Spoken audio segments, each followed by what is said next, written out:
Hello. तो भाई ये होने वाला है डे 3 अपने नेक्स्ट 100 डेज़ जर्नी का, जिसमें अपन आफ्टर 100 डेज़ प्रॉफिटेबल बनने वाले हैं 2025 में। तो जितने भी लोग सीरियसली फॉलो कर रहे हैं उनको पता होगा कि इससे पहले काफ़ी वीडियोस हो चुके हैं। तो जो लोग नए हैं उनसे रिक्वेस्ट रहेगी कि वो प्रीवियस वीडियोस देख लें, तो वो ज़्यादा कनेक्ट कर पाएंगे चीज़ों को। तो स्टार्ट करते हैं अपन डे 3।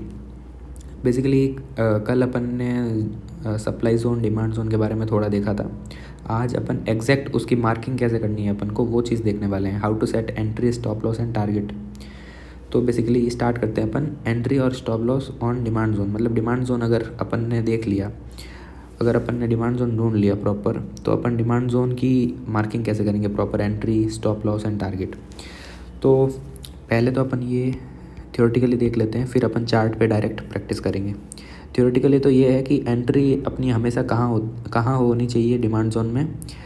एक डिमांड जोन जब भी दिमाग में आए ना, तो ऐसा याद रखा करो कि करंट मार्केट प्राइस के नीचे ही होगा डिमांड जोन, क्योंकि डिमांड जोन का मतलब है वहाँ पे बाइंग के पेंडिंग ऑर्डर से, और प्राइस हमेशा उसको पिकअप करने के लिए ऊपर से ही आएगी, तभी वो एक तरीके से डिमांड जोन है। डिमांड जोन मतलब वहाँ पे बाइंग के पेंडिंग ऑर्डर से, और वो ऊपर से जब आएगी प्राइस गिरती हुई नीचे, तब वो ट्रिगर होंगे और प्राइस को अपोज करके ऊपर की तरफ ले जाएंगे। समझ रहे हो?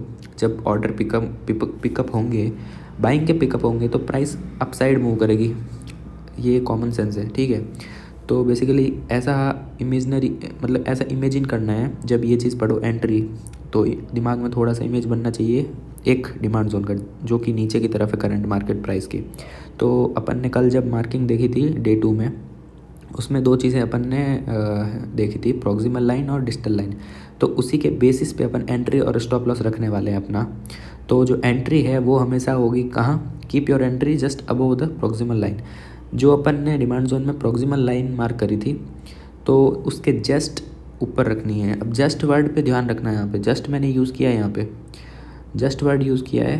और जो एस एल है, एस एल जब अपन एस एल देखना है तो S L keep your S L below digital line. तो यहाँ पे मैंने जस्ट वर्ड यूज़ नहीं किया है। तो ये बेसिकली अपन जब चार्ट खोल के मैं बताऊँगा तो ये चीज़ समझ आएगी। चलो चार्ट खोलते हैं अपन।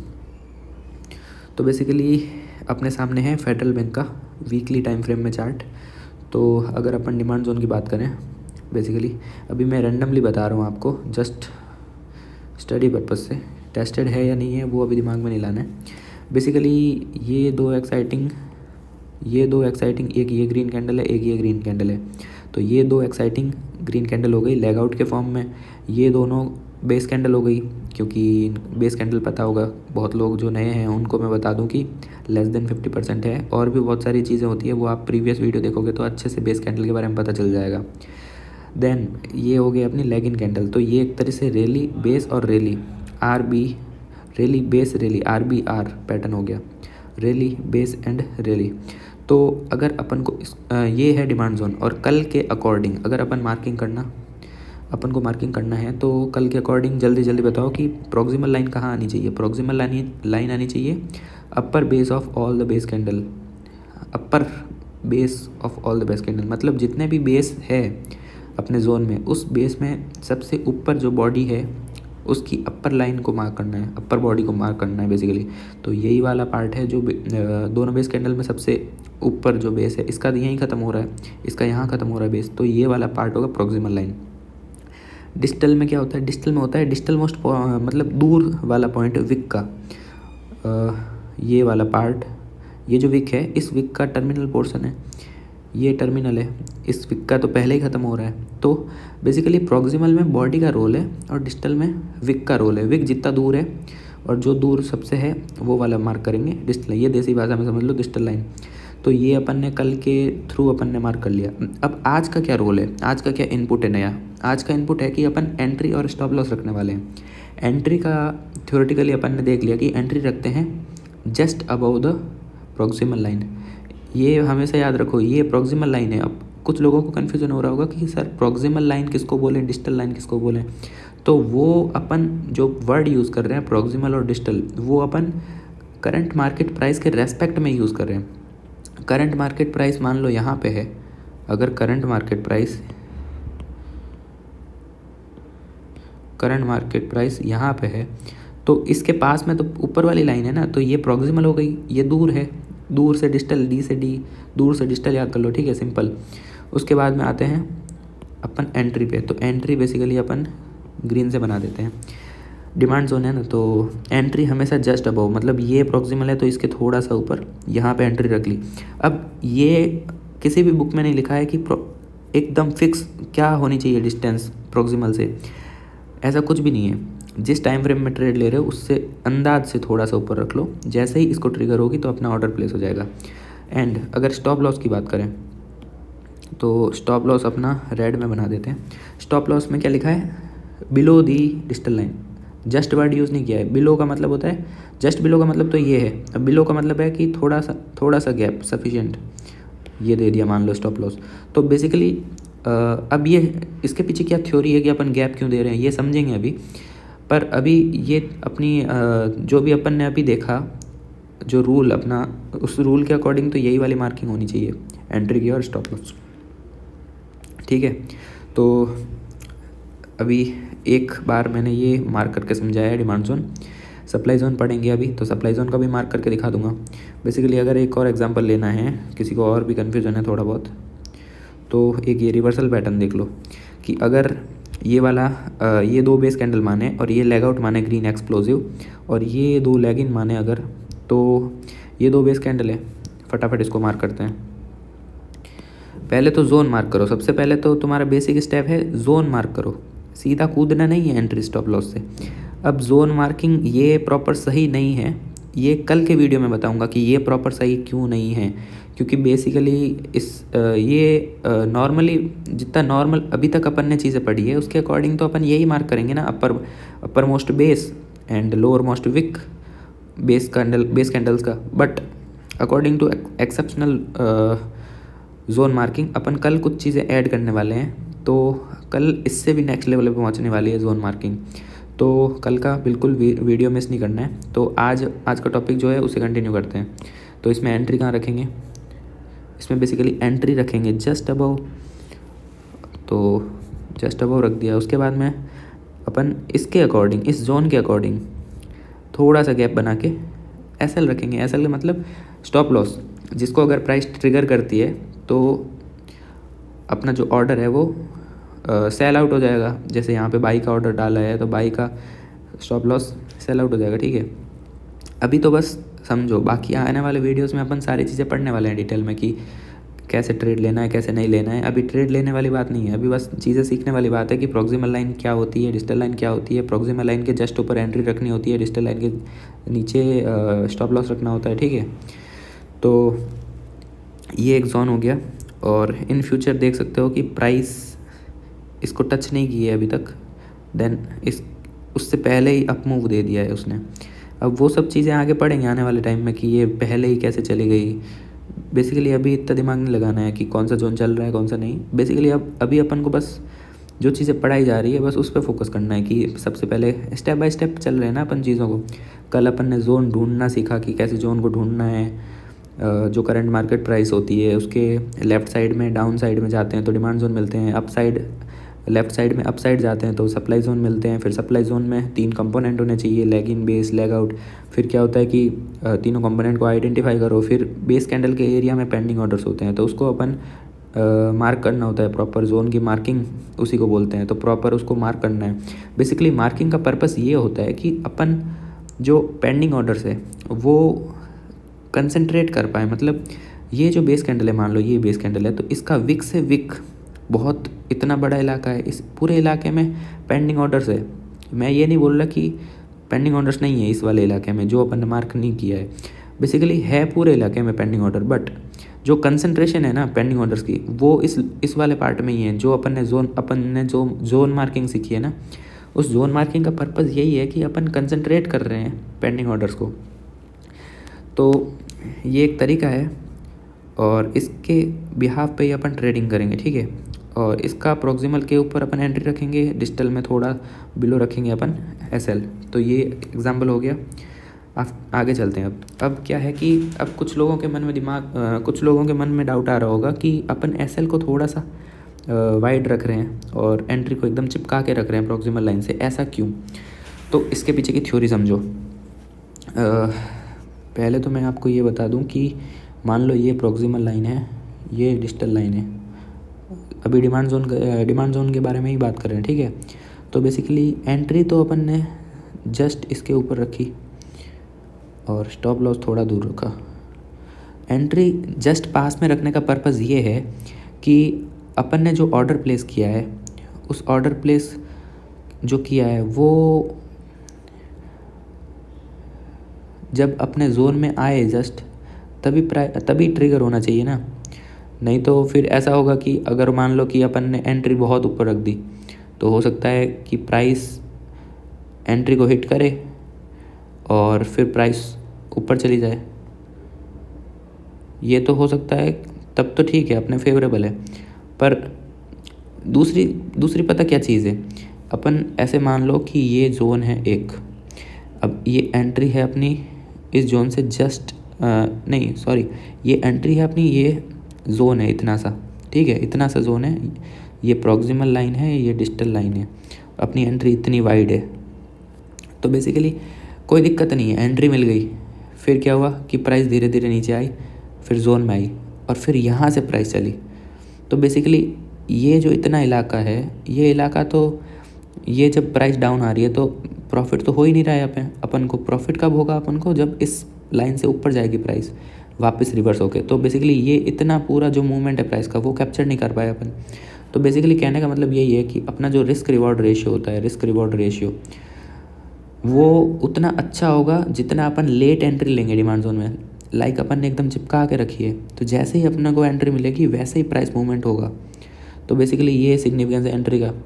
फिर क्या है, एसएल का बहुत तगड़ा थ्योरी है, मतलब एसएल की बहुत तगड़ी थ्योरी है कि अपन एसएल वाइड क्यों रखते हैं। तो बेसिकली अपन उसको एक एग्जांपल से समझेंगे। जैसे कोई भी रोड होती है, रोड के बीच में डिवाइडर सबने देखा होगा। तो बेसिकली डिवाइडर देखा होगा, तो कोई भी गाड़ी, अगर गाड़ी को यू टर्न लेना है, ठीक है, गाड़ी को यू टर्न अगर लेना है तो वो ऐसा तो बिल्कुल मतलब होगा नहीं ना कि गाड़ी एकदम से इतना शार्प टर्न ले कि एकदम से ऐसे टर्न ले कि एकदम से चिपका के डिवाइडर से निकले, ऐसा तो हो नहीं सकता है। और अगर मान लो कि कोई गाड़ी है, ठीक है, कोई गाड़ी है वो एकदम स्पीड में आ रही है बिल्कुल, और वो एकदम चाहे कि मैं ऐसे टर्न ले लूँ, तो क्या वो ले पाएगी? नहीं ले पाएगी ना। बेसिकली जब प्राइस इसी थ्योरी पे है प्राइस। जब प्राइस ऊपर से गिरती हुई नीचे आती है सेलिंग की तरफ, सेलिंग प्रेशर की वजह से एकदम से जब प्राइस नीचे गिरती हुई आती है, तो प्राइस का जो मोमेंटम है उसकी वजह से प्राइस इतना शार्प टर्न नहीं ले पाती है। प्राइस हमेशा क्या करती है, ऐसे ऐसे ऐसे ऐसे ऐसे किसी तरह से घूमती है प्राइस, मतलब यू टर्न लेती है। बिकॉज कुछ तो उसको टाइम चाहिए ना रिकवरी के लिए। मतलब बाइंग और सेलिंग के बीच में जो फाइट होती है, तो उस फाइट के थ्रू निकलने में प्राइस को एक गैप चाहिए होता है। तो ऐसा नहीं है कि अपन एकदम अपना एसएल यहाँ रखें तो गाड़ी प्राइस आके एसएल तो हिट ही कर जाएगी, उसके बाद में प्राइस वहाँ से रिवर्स करेगी। बेसिकली अगर मान लो ये प्रॉक्सिमल लाइन है, ये डिस्टल लाइन है, और अपन ने एसएल चिपका दिया यहाँ पे, ठीक है, और एंट्री तो चिपकानी है ही। प्राइस ऊपर से गिरती हुई आई जोन के अंदर आई, प्रॉपर एंट्री मिल चुकी है अपन को। फिर क्या होता है कि प्राइस जो है एसएल को हिट करी, हल्का सा नीचे गई और फिर पूरा अप मूव दिया अच्छा खासा। तो इस चीज़ से अपन को ये सीखने को मिला कि अरे यार, मतलब मैंने अपने प्लान के अकॉर्डिंग एंट्री ली, पर थोड़ी देर बाद क्या हुआ, मेरा एसएल हिट हो गया, मेरे को हो गया लॉस। उसके बाद में प्राइस जैसा मैंने एक्सपेक्ट किया था कि अप मूव देगी अच्छा खासा, वो उसने दे दिया। तो बेसिकली तुम्हारा तो लॉस हो गया। उसका कारण क्या है कि तुम्हारा एसएल हिट हो गया, क्योंकि तुमने एसएल बहुत चिपका के रखा था। यही तुम्हारा एसएल यहाँ होता तो एसएल हिट होने के चांसेस नहीं होते। तो बेसिकली यही सेफ रूल है कि आप एसएल को थोड़ा सा वाइड रखो, थोड़ा सा, ऐसा नहीं कि बिल्कुल बहुत ज़्यादा, थोड़ा सा एसएल को वाइड रखो। आईपैड 1% पे आ गया है, फटाफट चार्ज डाल देता हूँ, नहीं तो बीच में बंद हो जाएगा।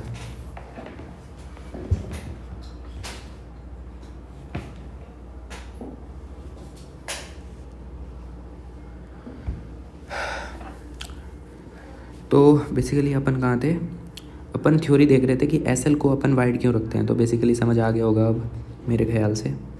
तो जब भी प्राइस ऊपर से गिरती हुई आती है सेलिंग प्रेशर की वजह से, तो उसको एक प्रॉपर गैप चाहिए होता है प्राइस का कि वहाँ से वो रिवर्स करे। ऐसा नहीं है कि वो एकदम प्राइस हिट करे। हो सकता है कि बहुत बार एकदम से प्राइस एंटर करे और एकदम से आप मुँह दे दे, पर 100% तो नहीं होगा ना ऐसा। कुछ केसेस में होगा, कुछ केसेस में नहीं होगा। तो अपन को सेफ साइड चलना है। अच्छी चीज़ है अगर हो जाए पहले तो बढ़िया है। अपन को अपना क्या, अपना एंट्री ले, अपन टाइम पे एंट्री ले चुके हैं। उसके बाद में चाहे प्राइस थोड़ा टाइम लेके मूव दे या फिर फटाफट से मूव दे, अपन दोनों चीज़ों के लिए रेडी है, ठीक है। तो ये चीज़ क्लियर हो गई। अब कुछ लोग सोच रहे होंगे कि सर ने एंट्री का बता दिया, सर ने स्टॉप लॉस का बता दिया, सर ने टारगेट का नहीं बताया। तो बेसिकली टारगेट बहुत सारी चीज़ों पर डिपेंड करता है। बेसिकली पहली चीज़ तो ये कि टारगेट अपन हमेशा मिनिमम देख सकते हैं कि सर मिनिमम इतना टारगेट मिलेगा तो ही अपन को ट्रेड लेनी है। तो वो मिनिमम क्राइटेरिया है तुम्हारा 2:1। 2:1 इन द सेंस कि जितना तुम्हारा एंट्री और स्टॉप लॉस का गैप है प्राइस का, उसका 2 टाइम्स होना चाहिए तुम्हारा टारगेट। मतलब जितना तुम्हारा टोटल, अगर एसएल हिट होती है तो टोटल जितना लॉस होगा उस लॉस का डबल होना चाहिए तुम्हारा प्रॉफिट। तो ये तो है बेसिक क्राइटेरिया। अब दूसरी चीज़ ये आती है कि अगर इससे ज़्यादा मिल रहा है तो वेल एंड गुड, और इससे कम मिल रहा है तो वो ट्रेड अपन को प्रीफर नहीं करनी है, ठीक है। अब कुछ केसेस में होगा अपन को 1.5:1 में अपन को एग्ज़िट करना पड़ेगा ट्रेड। तो वो सारी चीज़ें आगे धीरे धीरे टाइम के साथ साथ बताऊंगा। अभी अपन को उस चीज़ों में नहीं घुसना है। अभी के लिए बस इतना मान लो कि 2:1 एक अच्छा रिस्क रिवॉर्ड है, और इसके बिना तो भाई अपन को ट्रेड नहीं लेनी है फॉर बिगिनर, ठीक है। उसके बाद में अपन बात करते हैं entry and stop loss for supply zone. अब सेम चीज़ है, अगर सप्लाई जोन है, मान लो कि ये एक एक्साइटिंग कैंडल हो गई, मान लो ये एक बेस कैंडल हो गई, और ये सारी कैंडल आप रेड कलर में मान लो, क्योंकि नहीं तो फिर कन्फ्यूज़न होगा बहुत लोगों को। ये भी रेड है, ये भी रेड है, इसको कैसा भी मान लो, रेड ग्रीन फ़र्क नहीं पड़ता, बेस कैंडल है, ठीक है। तो बेसिकली ये जो है रेड एक्साइटिंग, उसके बाद बेस और रेड, तो ये काइंड ऑफ सप्लाई जोन है यहाँ पे। और इस सप्लाई जोन को मार्क करने का तरीका मैंने कल पढ़ा था। सप्लाई जोन को मार्क करने का तरीका, डिजिटल लाइन होती है, डिजिटल पॉइंट ऑफ विक, और प्रोक्सिमल होती है बॉडी का जो लोअर मोस्ट पॉइंट होता है, तो वहाँ प्रोक्सिमल लाइन। अब सेम चीज़ है इसमें भी। एंट्री कहाँ रखेंगे, keep your entry just below लिखा है ना, जस्ट पे फोकस करना है, just below the proximal line. तो एंट्री अपन को हमेशा चिपका के रखनी है। एसएल में लिखा है कि डिजिटल लाइन से अबोव, कोई जस्ट वस्ट वर्ड यूज़ नहीं किया है, तो अबोव मतलब यहाँ एसएल थोड़ा सा गैप देके, इसमें बिल्कुल कम गैप देना है, इसमें ज़्यादा गैप देना है थोड़ा, एसएल थोड़ा सा वाइड होना, ठीक है। ये बेसिकली आज का टॉपिक था अपना कि एंट्री कैसे रखनी है, स्टॉप लॉस कैसे रखना है, ठीक है। अब जितनी भी चीज़ें मैं बता रहा हूँ उनको पढ़ के इतना ओवर कॉन्फिडेंस में मत चले जाना कि हाथों हाथ से कोई भी जोन दिख रहा है उसको मार्क कर दिए और उसमें एंट्री स्टॉप लॉस लगा दिए तो अब ट्रेड लेनी ही है हाथों हाथ। नहीं भाई, अभी ABCD चल रही है बिल्कुल ट्रेडिंग की, अभी कुछ भी नहीं हुआ है। तो बेसिकली ये अपने दिमाग में नहीं लाना है कि हमने बहुत बड़ी बड़ी चीज़ें पढ़ ली हैं। पर एक चीज़ कंफर्म है कि ये जो चीज़ें हैं वो कोर चीज़ें हैं, और इनका ही बहुत बड़ा रोल होने वाला है आने वाले टाइम में। तो मेरे बोलने का मतलब बस ये है कि नहीं, ना तो इन चीज़ों को नज़रअंदाज करना है और ना ही इन चीज़ों को पढ़ के एकदम ओवर कॉन्फिडेंस में जाना है। तो आज का अपना होमवर्क होने वाला है कि खुद के नोट्स बनाने हैं प्रॉपर, और चार्ट पे प्रैक्टिस करनी है जोन मार्किंग की, जो मैंने कल पढ़ाई थी और जो मैंने आज एक्स्ट्रा पॉइंट ऐड किए हैं एंट्री, स्टॉप लॉस और टारगेट के। तो बेसिकली अब चेक करना है, तुम लोगों को चेक करना है चार्ट में कि कौन से जोन से प्राइस रिवर्स गई और फिर उसने कितना टारगेट दिया। तो ये सारी चीज़ें देखोगे तो समझ आएगी, ठीक है। मोस्टली तुम लोग अभी, ये मेरी एडवाइस है कि मोस्टली जब तुम चार्ट प्रैक्टिस करना चाहो तो वीकली टाइम फ्रेम और मंथली टाइम फ्रेम में देखा करो। अब इस चीज़ का अब मैं ये चीज़ क्यों बोल रहा हूँ, ये तुम्हें बाद में पता चलेगी जब तुम थोड़े इस जर्नी में आगे चले जाओगे। 50 से 60 वीडियो जब इस जर्नी के ख़त्म हो जाएंगे 100 में से, तब तुम ये चीज़ समझ जाओगे कि वीकली मंथली का क्यों बोला था सर ने, ठीक है। अभी के लिए बस मान लो, अब बोल रहा हूँ तो फिर लास्ट अपना है रिवाइज़ करना है 2x में। अब ये जो वीडियो है ना, इसको 2x में देखना, मज़ा आ जाएगा। कब देखना है? आफ्टर कंप्लीटिंग नोट्स जब बन जाए तुम्हारे, उसके बाद में देखना है, ऐसे आराम से रिवाइज़ करने के लिए पर्पज़ से। अभी ऐसा नहीं है कि अभी जब देखा, अभी एक बार देख लिया और उसके हाथों हाथ थोड़ी देर बाद 2x में देख लिया, उसका कोई मतलब नहीं निकलेगा। थोड़ा टाइम गैप हो जाए, चीज़ें धुंधली हो जाए, उसके बाद वापस से रिवाइज़ करोगे ना तो 2x में मज़ा आएगा, ठीक है। तो आज के लिए इतना काफ़ी है। कल अपन मिलेंगे एक्सेप्शनल जोन मार्किंग के साथ, और उसमें अपन एग्जैक्टली जो अभी तक जोन मार्किंग देखी है उसको और प्रिसाइज़ करेंगे और थोड़ा एडवांस लेवल पे करेंगे। उसी को अपन बोलते हैं एक्सेप्शनल जोन मार्किंग, ठीक है। तो ठीक है, आज के लिए इतना ही। लाइक, सब्सक्राइब और शेयर जो भी रहता है यूट्यूब पे वो कर दिया करो। थोड़ा बहुत ग्रो होगा तो फिर मज़ा आएगा वीडियोस बनाने में, ठीक है। चलो मिलते हैं नेक्स्ट वीडियो में।